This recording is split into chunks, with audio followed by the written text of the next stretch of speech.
Valor Group 6, Award Group 6 Valor Award. East Hanover Fire Department, can I have Chief Carmen Davino? Can I also have Chief John Santani of the Office of Emergency Management up front? I want to have Firefighter Dwyer and Deputy Chief Lorena. From the East Hanover Police Department, Chief Chris Canizzo, please come down. Lieutenant Croker, Lieutenant Franco, Police Officer Jordan III, Sergeant Navalis, Sergeant Stevens, please come down.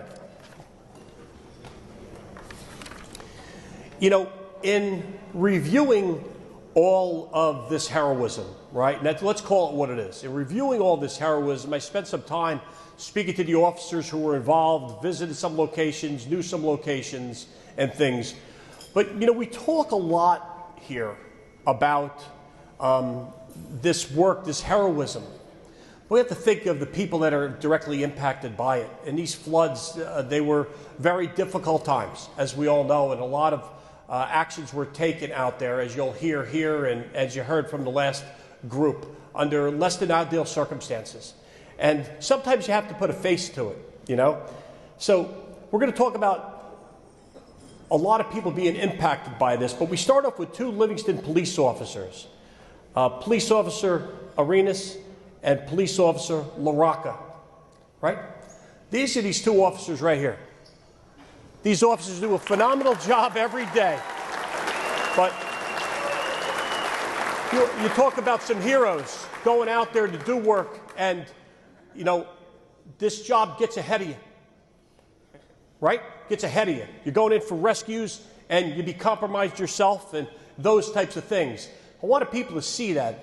These are heroes right here that start this off trying to help people and things like that. And we have mechanisms to support other people, right? When our guys and gals go down, we're able to have teams come in and assist. And that's what happened here. So two living police officers, Arenas and LaRocca, responded to a 911 call for a trapped motorist. They're swept off East Hobart Gap Road during the torrential rains of Hurricane Ida on the evening of September 1, 2021. I would suggest a date that'll probably always be with everybody here. A Mayday. Mayday is an international distress signal was declared, and subsequent police and fire department vehicles responded to rescue the officers and civilians, but they were also swept away into the woods because of the heavy flash flooding. While attempting to help the trapped motorist, a Livingston Fire Department vehicle was also pushed off the road by the fast-moving water. Three more Livingston police officers who were on foot and attempting to rescue them were also swept off the roadway and were now trapped 100 feet into the woods. Officers were clinging to trees in the fast-moving, debris-filled waters, trying to stay above water. In response, the East Hanover Swift Water Rescue Team, consisting of police and fire personnel, was dispatched to Livingston Township on mutual aid to assist with the rescues at East Hobart Gap Road. Lieutenant Croker, Kevin Croker, Lieutenant Frank Franco, Sergeant Brian Stevens, Sergeant Jesse Navalis, and Police Officer Robert Jordan III from East Hanover Police Department also responded in their emergency services unit truck. Firefighter Darren Lazarchuk, Deputy Chief Paul Lorena, and firefighter Mark Dwyer responded with an East Hanover Fire Department swift water truck and a trailer with two rescue boats. While en route, Livingston firefighters directed them to continue east on South Orange Avenue, diverting them away from the incident on East Hobart Gap Road. Approximately 100 yards away from their position, they saw the Livingston Fire Department Engine 1 operating in waist-high, fast-moving water. With concerns about compromising their own truck and rescue boats, Deputy Chief Lorena and Firefighter Dwyer decided it was best to proceed on foot. Livingston Fire Department Engine 1 personnel were attempting a rope rescue of a man whose vehicle had been washed off the road and was situated approximately 30 feet into the woods. The man was fully submerged in fast-moving waist-to-chest-high water, but appeared to be still holding on to a rope. Without hesitation, Deputy Chief Lorena used his rope to tie off to Engine 1, and Firefighter Dwyer began pulling in the victim using the rescue rope. Firefighter Dwyer was able to grab the submerged victim's wrist, but at this point, the man started to lose consciousness and let go of the rope. He was now in imminent danger of being swept into the woods by the current.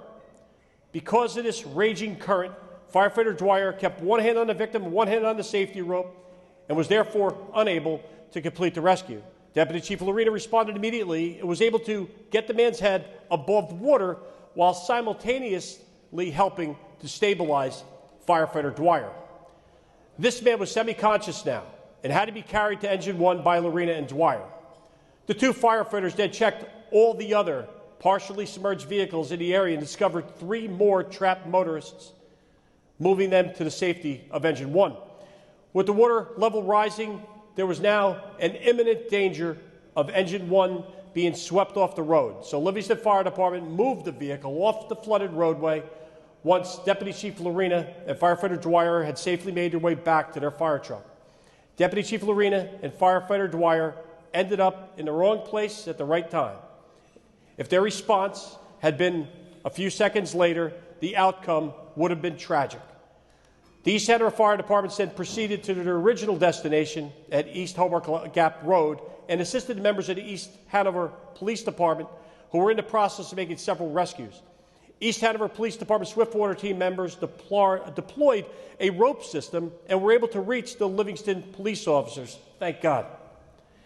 Firefighters and civilians, some of whom were clinging on to trees in desperation. At any moment, they could have been swept into the woods by the floodwaters. 11 successful rescues were made at 2 different incidents that evening. The coordinated actions of these courageous and dedicated first responders saved many lives under extraordinary, treacherous conditions.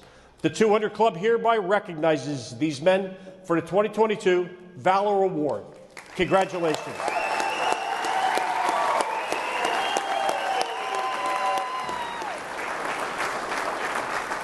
It's nice to see one of our dispatchers on that night. Nick Lemanoff is here also, right in the front. Dispatcher, you know, that connection we have out there. It's so needed in these types of jobs. So thank you very much, Nick.